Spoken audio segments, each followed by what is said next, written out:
I didn't lose a car last week. I lost 5 years of blood, sweat, and every spare dime I ever earned.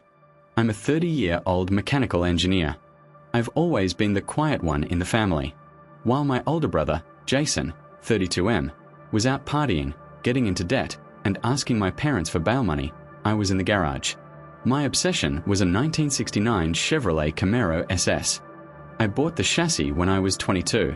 It was a rust bucket, a shell.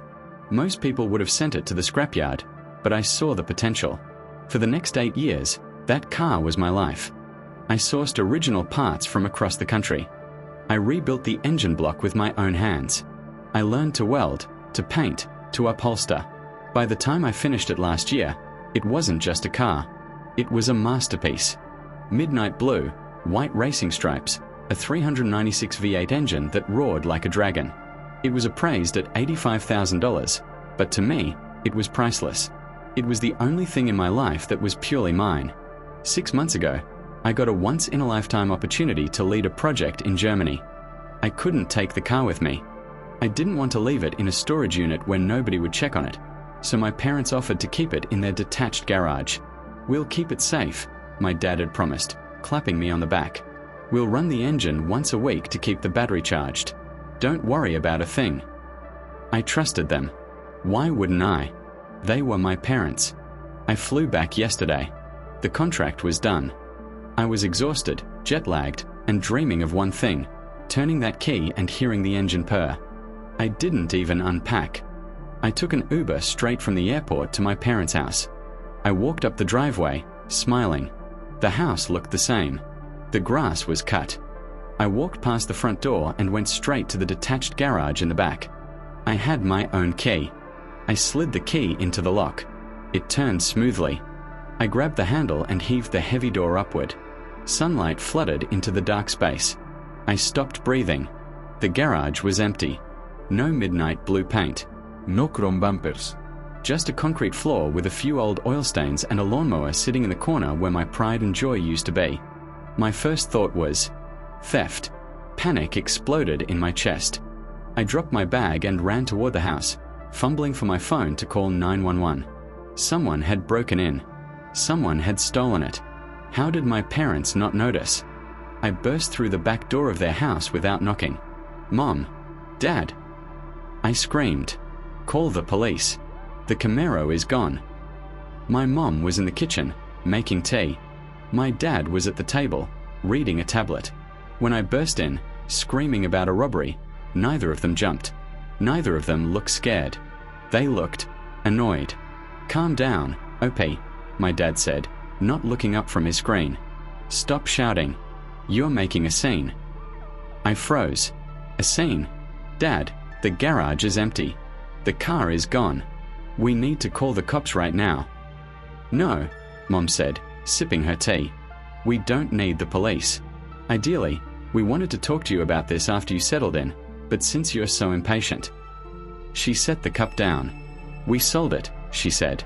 The world tilted on its axis. "You, what?" "We sold the car," Dad repeated, as if he were telling me they sold an old couch on Craigslist. "About 3 months ago. A nice collector from Florida came and picked it up." "You sold my car." I whispered. My voice sounded foreign to my own ears. "But the title. The title was in my safe in my apartment. You can't sell a car without the title." "Oh, don't worry about the paperwork." Mom waved her hand dismissively. "We figured it out. We applied for a replacement title, signed the papers for you, and got it sorted. We handled everything." I stared at them. They had forged my signature. They had committed fraud. Why? I choked out. "Why would you do that?" "It's Jason," Mom sighed, looking at me with those pleading eyes she always used when my brother screwed up. "He got into some trouble with his business partners.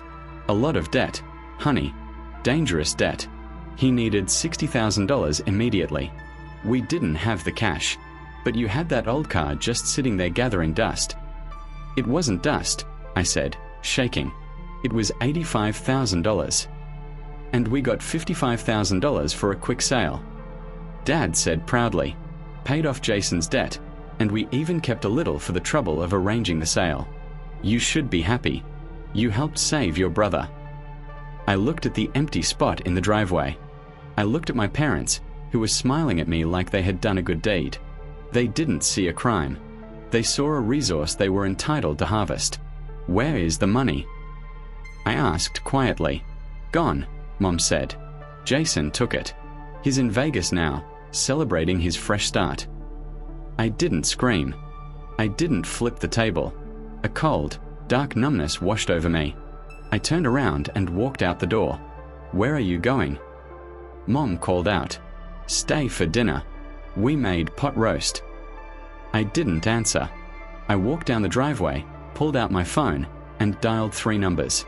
Not my brother. Not my parents. 911. I stood at the end of the driveway, the phone still warm in my hand.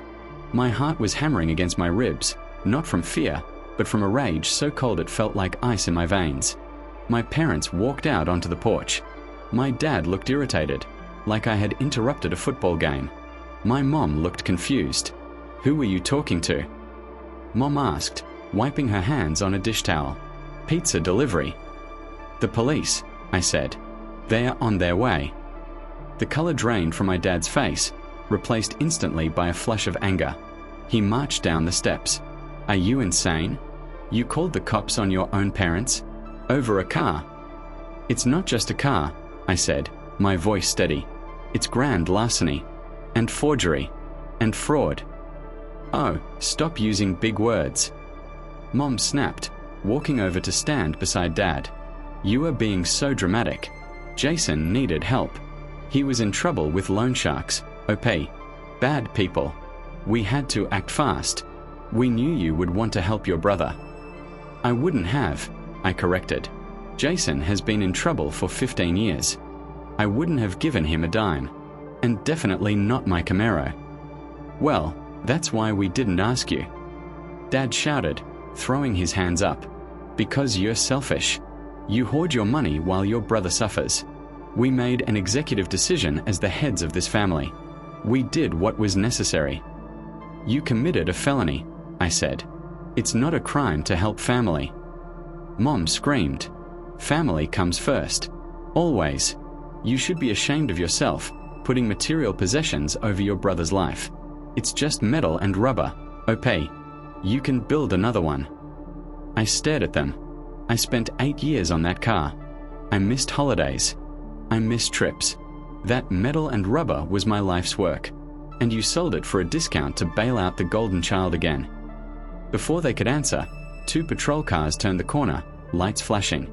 My parents' arrogance evaporated instantly. They froze. I think, until that moment, they thought I was bluffing. They thought I would back down like I always did. 2 officers approached us. One was older, Sergeant Miller. We got a call about a stolen vehicle. Sergeant Miller asked, looking between us. It's a misunderstanding, officer, my dad said, putting on his best respectable citizen smile.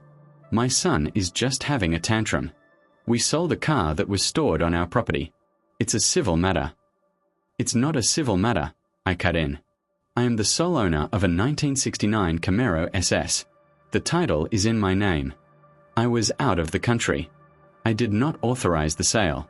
They admitted to me, 5 minutes ago, that they sold it and forged my signature on the title transfer. The sergeant looked at my dad. Sir, is the vehicle titled in your name? No, that is Tamerev. But he's my son. I raised him. I have implied permission. Did you sign his name on the documents? The sergeant asked. Dad hesitated. He looked at Mom. She nodded encouragingly, still deluded enough to think they were in the right. I signed the paperwork, Dad admitted.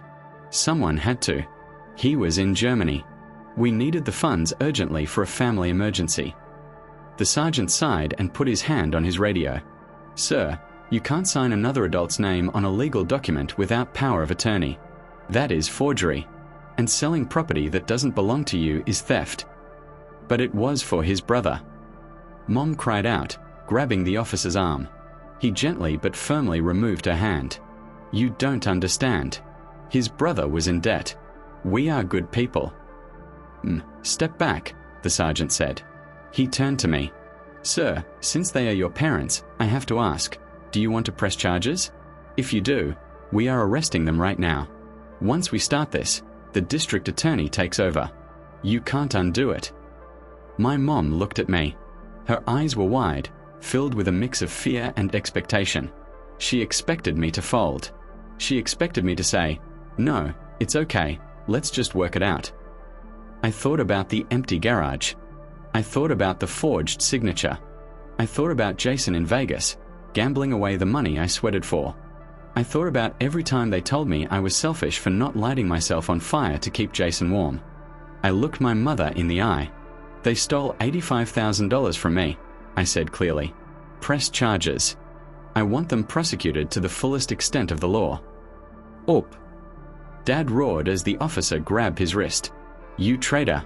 After everything we gave you. You gave me nothing." I yelled back, finally losing my cool. "I built that life myself, and you stole it." "Turn around, sir," the officer said, clicking the handcuffs onto my father's wrists. Another officer cuffed my mother. She started wailing. "My neighbors. They are watching. OP, stop this. You're humiliating us." "You humiliated yourselves," I said coldly. I watched from the driveway as my parents were placed in the back of separate squad cars. My dad was red-faced, screaming obscenities at me through the window. My mom was sobbing, looking small and broken. I felt a tear run down my cheek, but it wasn't regret. It was relief. The Band-Aid was finally ripped off. As the cars drove away, I pulled out my phone again. I had one more call to make. I had to find the buyer. I had to find my car. The days following the arrest were a blur of paperwork, detectives, and frantic voicemails from the county jail. I didn't answer a single one. I let my parents sit in a cell for the entire weekend until their arraignment on Monday. I didn't pay their bail. My focus was entirely on the Camaro. I gave the detectives the VIN and the description. Because it was a high-value theft involving interstate transport, since the buyer took it to Florida, it wasn't just a local issue. It was a serious felony. They tracked the car down within 48 hours. The nice collector my parents sold it to was a guy named Dave in Miami. When the Florida Highway Patrol knocked on his door and told him he was in possession of stolen property, he was understandably furious, but not at me. He was furious at my parents. Here is the thing about buying stolen goods. You don't get to keep them. It doesn't matter if you didn't know it was stolen. The title my father forged was void ab initio from the start. The car was legally mine. Dave had to hand over the keys to the police, and his $55,000 was gone. He would have to sue my parents to get it back. I paid a transport company to bring the Camaro home. When the flatbed truck pulled up a week later, I held my breath. I expected damage. I expected scratches. But there she was. Midnight blue. Shining in the sun. Dave had actually detailed it. I sat in the driver's seat, smelled the familiar mix of old leather and gasoline, and finally cried. I had my baby back. The brother. While I was waiting for the car, the police found Jason. He wasn't hard to find. He was posting videos of himself popping bottles at a club in Las Vegas on Instagram. The police picked him up at his hotel. He still had about $30,000 of the cash in a duffel bag. The rest was gone, blown on blackjack and expensive vodka. Because he knowingly accepted the proceeds of a crime, the money from the sale, he was charged with receiving stolen property and conspiracy. His Vegas party ended in a holding cell. The sentencing. The court case took 6 months. My family implored me to drop the charges. My aunts, uncles, and even my grandmother called me, calling me heartless and cruel. They made a mistake, my grandmother yelled at me. You don't put your mother in prison. They didn't make a mistake, Grandma, I replied. They made a choice. They chose Jason over me. Now they can choose a lawyer. I refused to cooperate with the defense. I gave my victim impact statement. I wanted justice. In the end, they took a plea deal to avoid a long trial. Mom and Dad, they pled guilty to forgery and grand theft auto. Because they had no prior criminal record, they avoided prison time, but they received 5 years of strict probation, 500 hours of community service, and a restitution order to pay back Dave, the buyer, the full $55,000. Jason, because he had priors, he wasn't so lucky. He got 18 months in state prison. The aftermath. The restitution order ruined my parents. They had to take a second mortgage on their house to pay Dave back immediately, part of the plea deal. Their reputation in our small town is destroyed. Everyone knows what they did. My dad lost his job because his company has a policy against employing felons. They are broke, shamed, and alone. I sold my house, the one near them, and moved 3 states away. I bought a place with a bigger garage, security cameras, and a heavy-duty lift. I haven't spoken to them since the sentencing hearing. The last thing my mother said to me, as she stood before the judge, wasn't "I'm sorry." She looked at me and mouthed, "I hate you." I looked back at her, touched the keys to the Camaro in my pocket, and smiled. The feeling is mutual. I drove the Camaro out of the courthouse parking lot that day. The engine roared, the windows were down, and for the first time in my life, I wasn't the quiet one in the background. I was the guy in the driver's seat, and I wasn't looking in the rearview mirror.